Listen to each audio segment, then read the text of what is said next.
Parce qu'en plein 14 heures, les enfants devaient rentrer, ils devaient repartir les choses. Ils sont venus à la maison, ils devaient repartir les choses à l'école.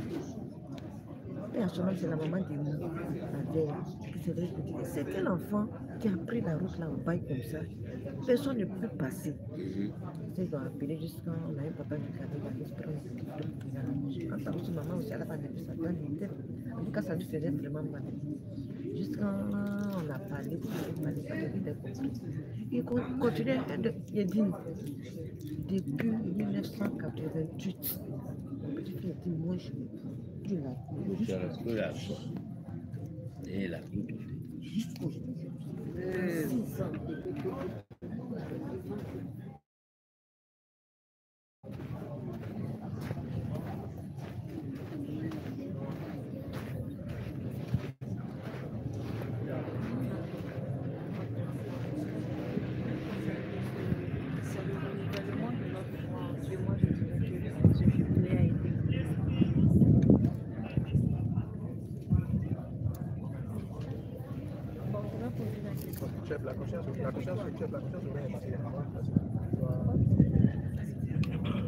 La première question. Définition de l'espérance là. Ou bien l'objectif les deux. La première question, c'est de donner la définition de l'espérance et les sentiments qui nous animent. On a dit comme ça que l'espérance peut être définie comme le désir de vouloir atteindre quelque chose de bien tout en gardant foi en Dieu. Face à l'incertitude du lendemain, nous sommes animés par la peur, le doute, la crainte, le découragement et l'incertitude. Pour la deuxième question, l'objectif de ce jubilé est de booster notre foi en Dieu, nous mettre en confiance, le renouvellement de notre foi. C'est bon pour tout le monde. Que chacun de nous fasse 2 minutes de silence pour se résoudre.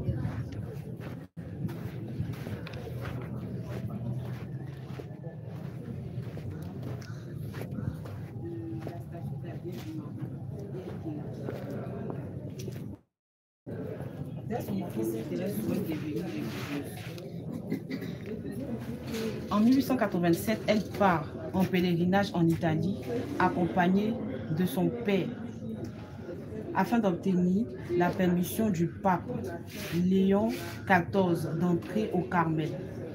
Malgré son jeune âge, durant ce pèlerinage, Thérèse approfondit sa foi.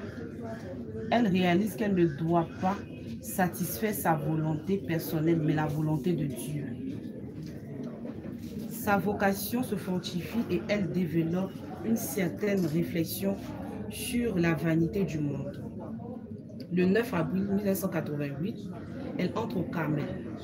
L'année suivante, elle apporte l'habit de carmélite. Elle porte l'habit de carmélite et prend le nom de Sainte Thérèse de l'Enfant de Jésus et de la Sainte Face. En 1884, à la demande de la mère Agnès Poli, elle commence à rédiger ses souvenirs d'enfance qu'elle continuera jusqu'en 1897. L'histoire d'une âme sera publiée en 1898. En avril 1898, dans le donc, la pensée dit que pour être porteur de l'espérance, c'est d'abord par notre vécu. Ainsi donc, si nous avons la foi, ça veut dire que notre vécu doit être témoignage de ce que cette foi-là nous commande envers les autres. Tu ne peux pas être porteur de l'espérance si tu es renfermé sur toi. Tu ne peux pas être porteur de l'espérance si tu ne parles pas avec le maestro. Tu ne peux pas être porteur de l'espérance si tu vis pour toi seul. Donc voici un peu ce qu'elle donne comme élément de réponse. Être porteur de l'espérance, c'est vivre sa foi. Et vivre sa foi, c'est être ouvert aux autres, comme Jésus lui-même nous le recommande.